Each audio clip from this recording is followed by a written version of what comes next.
पेशगोइयाँ जो मैं कर चुका हूँ वो सच ब सच साबित भी हो रही हैं। एक पेशगोई और सच साबित हुई है आज मेरी, और वो है नवाज़ शरीफ के मुतल्लिक। नवाज़ शरीफ बाहर नहीं जा रहे। आपको बहुत बहुत जो तोशाखाना 2 केस है उसकी फ़र्द जुर्म 5 अक्टूबर को आयद की जाएगी। एक और ख़बर जो बड़ी अहम है और वो ये है कि सुप्रीम कोर्ट में बेकरी वाले की एंट्री। बेकरी वाले को आप जानते हैं, डोनट वाली वो दुकान थी जहाँ पर चीफ जस्टिस पाकिस्तान काजी फ़ायज़ ईसा गए थे, और वहाँ के एक डिलीवरी बॉय ने वीडियो बनाते हुए। अस्सलाम वालेकुम जी। और ख़बरें जो हैं वो बड़ी ताज़ा ब ताज़ा भी हैं, और वो पेशगोइयाँ जो मैं कर चुका हूँ वो सच ब सच साबित भी हो रही हैं। एक पेशगोई मैंने आपको की थी गंडापुर वाली, वो साबित हुई कि गंडापुर जो है वो वापस चले गए।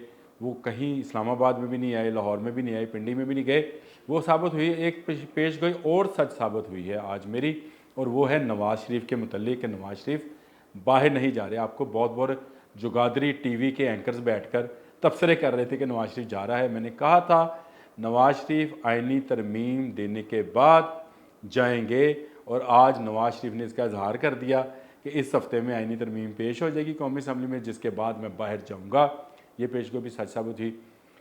सालगिरह मुबारक आपको नहीं, सालगिरह मुबारक इमरान खान को। 5 अक्टूबर सालगिरह का दिन है। 1952 को ये पैदा हुए थे लाहौर में, और इनको सालगिरह मुबारक कहने के लिए जो तोशाखाना 2 केस है उसकी फ़र्द जुर्म 5 अक्टूबर को आयद की जाएगी। 5 अक्टूबर बरोज़ हफ्ता ये फ़र्द जुर्म जो है इमरान खान पर आयद कर दी जाएगी। इमरान खान पर भी और बुशरा बीबी पर भी। और ये मैंने आपसे कहा था कि बिग सरप्राइज़ जो है सालगिरह पर दिया जाएगा।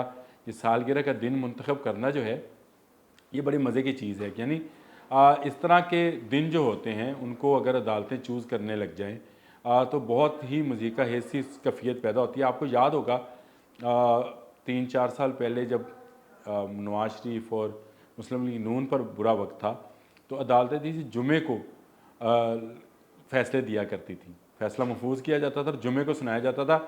मीम बन गई पटवारियों के लिए। पटवारियों से कहा जाने लगा कि पटवारियों जुमा मुबारक। हर बड़े फ़ैसला जो है वो जुमे के रोज़ आता था, और उसकी बुनियादी वजह वही है कि बड़ी अदालतों में छोटे जहनों वाले लोग बैठे थे जो मजिस्ट्रेटी लेवल पर मुजरम को तंग करने के लिए जुमे के रोज़ जो है कोई ना कोई सज़ा देते। अगली पेशी जो है 2 दिन के लिए फिर मुलतवी हो जाती है हफ्ते और इतवार को। तो इस तरह 2 दिन उसको मज़ीद हवालात में रहना पड़ता है। वही ज़नीयत वाले जब बड़ी कोर्टों में पहुँच गए तो उन्होंने भी जुमे का फ़ैसला किया, और जुमे को हर फैसला जो है वो जुमे को आना शुरू हो गया। लेकिन इस दफ़ा जुमा मुबारक नहीं, इस दफ़ा यूथियों को सालगिरह मुबारक। यही कहा जा सकता है। जब आप जुमा मुबारक कहते हैं तो फिर सालगिरह मुबारक। एक और ख़बर जो बड़ी अहम है और वो ये है कि सुप्रीम कोर्ट में बेकरी वाले की एंट्री। बेकरी वाले को आप जानते हैं, डोनट वाली वो दुकान थी जहाँ पर चीफ जस्टिस पाकिस्तान काजी फ़ायज़ ईसा गए थे, और वहाँ के एक डिलीवरी बॉय ने वीडियो बनाते हुए एक गलत लफ्ज़ या गालीनुमा लफ्ज़ कह लें या उसको बददुआनुमा लफ्ज़ कह लें, वो इस्तेमाल किया, बहुत वायरल हुआ, और वो आज बेकरी वाला जो है वो कुछ लोगों का हीरो है। अब ये एक बड़ी दिलचस्प बात है कि लोग अपने आप को मशहूर करने के लिए एक नया ट्रेंड पकड़ लिया, और वो ये ट्रेंड है कि आप किसी को गाली निकालें और किसी बड़े आदमी को गाली निकालें या उसके ख़िलाफ़ कोई बात करें, तो आप with in A second, with in minutes आपको सोशल मीडिया के ट्रोल्स जो हैं उठाते हैं, और फिर आप पर वो क्या कहते हैं, नवाज़शात की बरसात शुरू हो जाती है और आपको हीरो मान लिया जाता है। इसी तरह का एक बेकरी वाला जो है वकील की वर्दी पहने सुप्रीम कोर्ट में दाखिल होता है। केस था 63A का।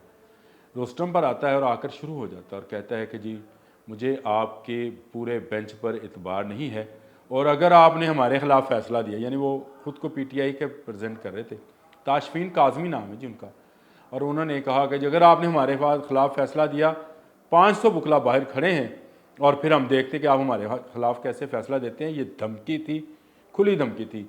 मैं हैरान हूँ कि काजी फ़ायज़ ईसा ने इस पर भी बहुत ही नरम रवैया अख्तियार किया।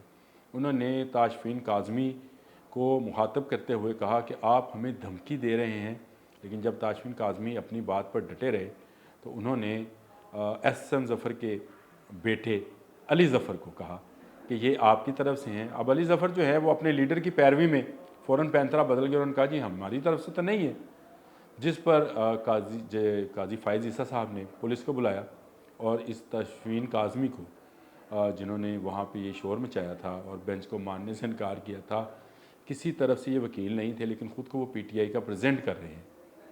बाहर आकर भी जो उन्होंने गुफ्तगू की उसमें भी उन्होंने यही कहा कि मैं पीटीआई को प्रेजेंट कर रहा था, अली ज़फ़र जो है बड़ा ठंडा केस लड़ रहा है। और उसने कल भी कोई ऐसे रिमार्क्स नहीं दिए, ये बिल्कुल अदालत जो है ये गैर आइनी है, पता नहीं उन्होंने और क्या क्या जो है अल्फाज इस्तेमाल किए और धमकी भी दी, जिसका जिक्र जो है जस्टिस काजी फ़ाइज़ ईसा ने भी कहा कि आप हमें धमकी दे रहे हैं।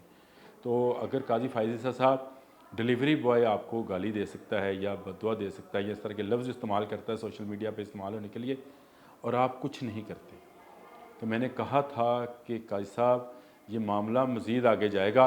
और अब देख लें कि आपने आज अदालत में ख़ुद कहा कि अब सोशल मीडिया के लोग बाहर निकलेंगे, अब यूट्यूबर्स जो हैं, मंदोखेल ने कहा वैसे ये बात, उन्होंने कहा यूट्यूबर्स यहाँ से कोर्ट से बाहर निकल कर इस पर व्लॉग बनाएंगे, इसको सोशल मीडिया पर बताया जाएगा कि पता नहीं कौन है।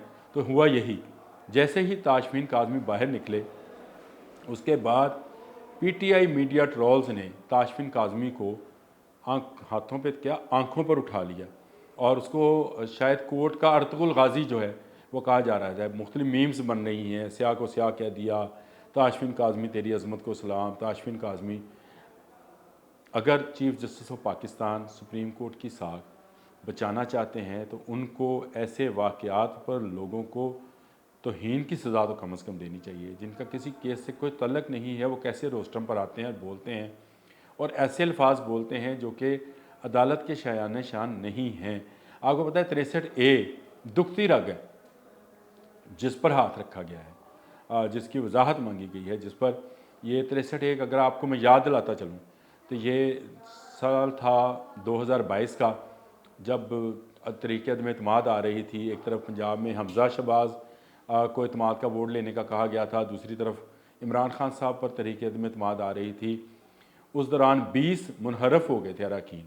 तो सदर पाकिस्तान जो उस वक्त के सदर ममलकत पाकिस्तान थे आरिफ अलवी, उन्होंने एक रेफरेंस भिजवाया था सुप्रीम कोर्ट ऑफ पाकिस्तान में, जिसमें यह कहा गया था कि 63A की जो है वजाहत की जाए और उसमें बताया जाए कि ये मेम्बरान जो है मुनहरफ मेम्बरान, इनके वोट का क्या मामला होगा, जिस पर 5 रुकनी बेंच बना था।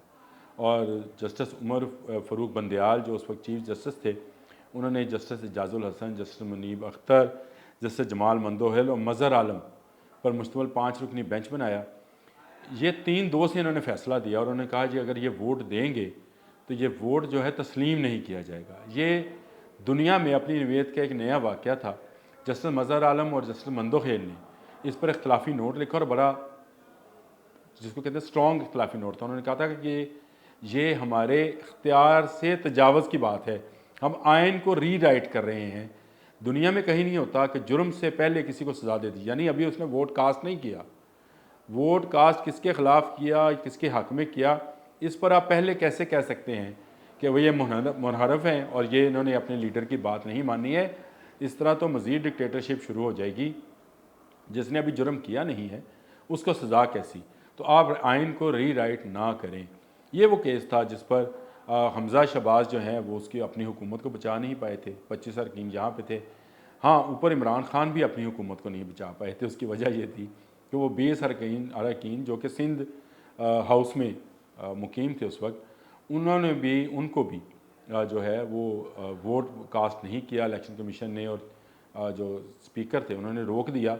लेकिन इसके बावजूद तरीके अदम एतमाद कामयाब, यानी मुनहरफ अरकान जो 20 थे उनके बग़ैर भी अपोजिशन ने जो है इकट्ठे होकर तरीके अदम एतमाद कर दी थी।